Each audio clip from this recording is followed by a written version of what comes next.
during this stunning meeting when Netanyahu was just kind of slurping up Trump and Trump was just looking around like a bumbling fool, what you didn't see was Susie Wiles was in the background over here. Her eyes were bugged out of her head. Like, she was like, what the hell have I gotten myself into? And Susie is going to go down the same path as many other Trump officials who thought being close to Donald meant they could control him. But you can't control Donald Trump. Donald Trump only listens to one person, and that is himself. And before I show you this stunning moment and the Daily Beast report on it, let's just go through the fact that Donald Trump had 4 chief of staff, 4, throughout his administration. Do you think Susie Wiles is going to last? How long do you think she's going to last is probably the better question.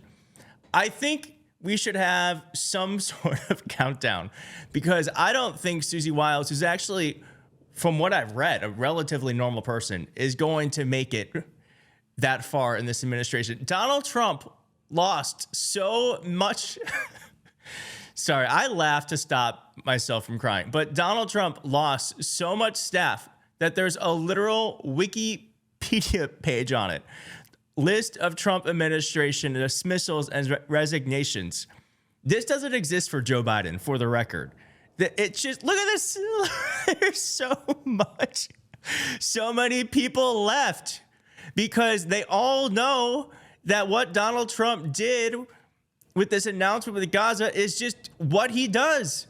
What he does. And John Kelly, who is Donald Trump's former chief of staff, had these lovely words to say about the former and now current president. Let's listen. What do you think? Do you think he's a fascist? Well, I'm looking at the definition of fascism.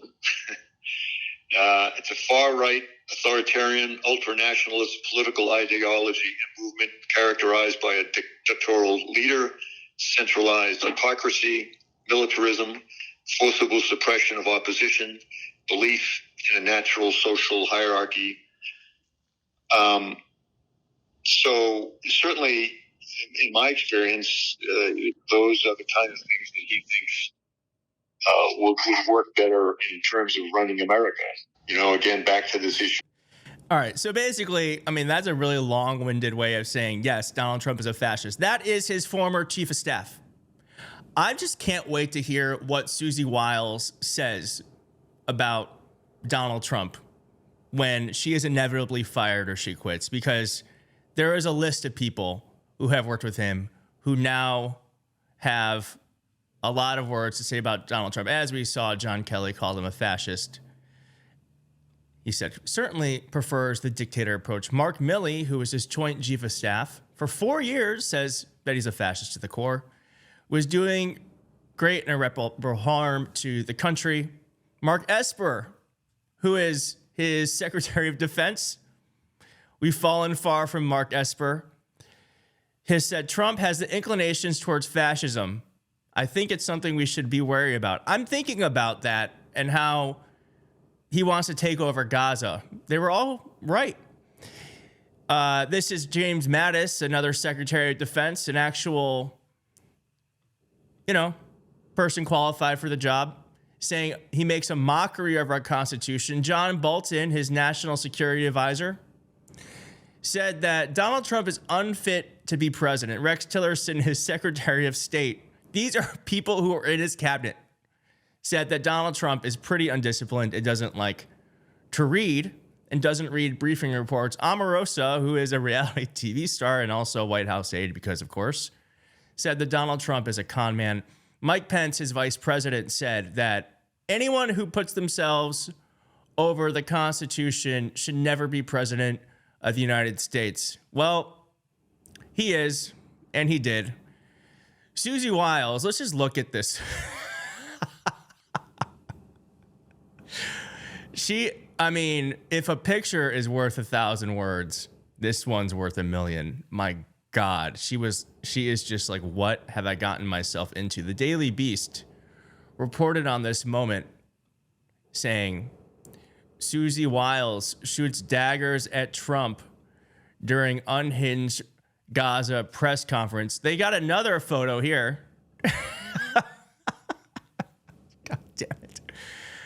Here's what they had to say. As Trump rambled on and on about Gaza being hell on earth and described a half-baked idea for some other very rich country to build a beautiful town for the people of Gaza in an unspecified place, Chief of Staff Susie Wiles edged closer, and she was standing directly behind Trump. She pursed her lips and opened her eyes wide, looking a bit stunned as the president went on to blame his predecessor, former President Joe Biden, for the October 7th, 2023 attack in Israel. Now, of course, this is very funny, but Susie Wiles is in the thick of it. And she is going to learn very quickly, you can't control Donald Trump. And this is one of the things that makes me the most nervous about this moment we find ourselves in. Because as you saw with that list of Trump administration officials who left, they left because they're actually competent. And that's the one thing Donald Trump can't have around him is competence, because Donald Trump wants to do what Donald Trump wants to do. And if that means invading Gaza, if that means trying to annex Canada, if that means taking over the Panama Canal or trying to own Greenland, he doesn't want anyone to get in his way.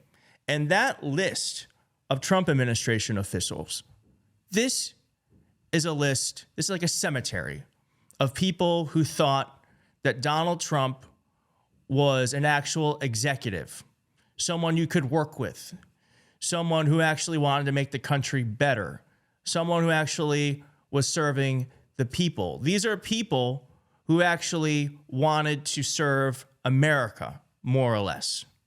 But that's not what Donald Trump wants to do. And Donald Trump is surrounding himself with Pete Hegseth, Tulsi Gabbard, RFK Jr. I mean, he wanted to get Matt Gaetz in there.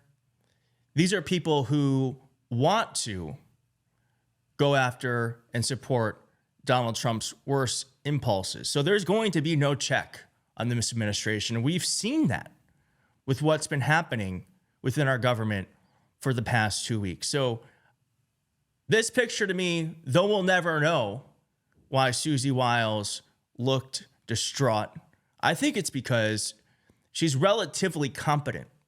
And I think she's realizing that that's going to be a detriment to her in this Trump White House.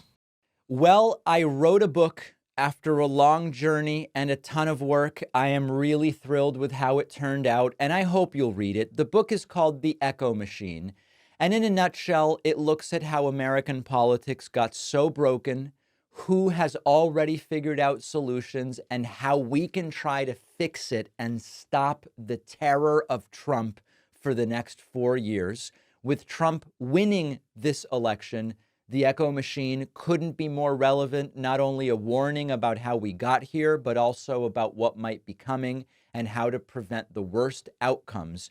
We've got to stay engaged. We need a plan, and that's what the book is about. There's a belief out there that unless you have corporate media behind you, you can't have a successful political book launch, that it's not possible. I think we can prove that wrong. Order The Echo Machine today at davidpakman.com/echo on Amazon, Barnes & Noble, Audible, Kindle, anywhere that books, ebooks, and audiobooks are sold. You can also call any local bookstore and say, please order me The Echo Machine by David Pakman. Wherever you get the book, you'll get the free pre-order perks, including the signed book plate. Head to davidpakman.com/free book stuff after ordering.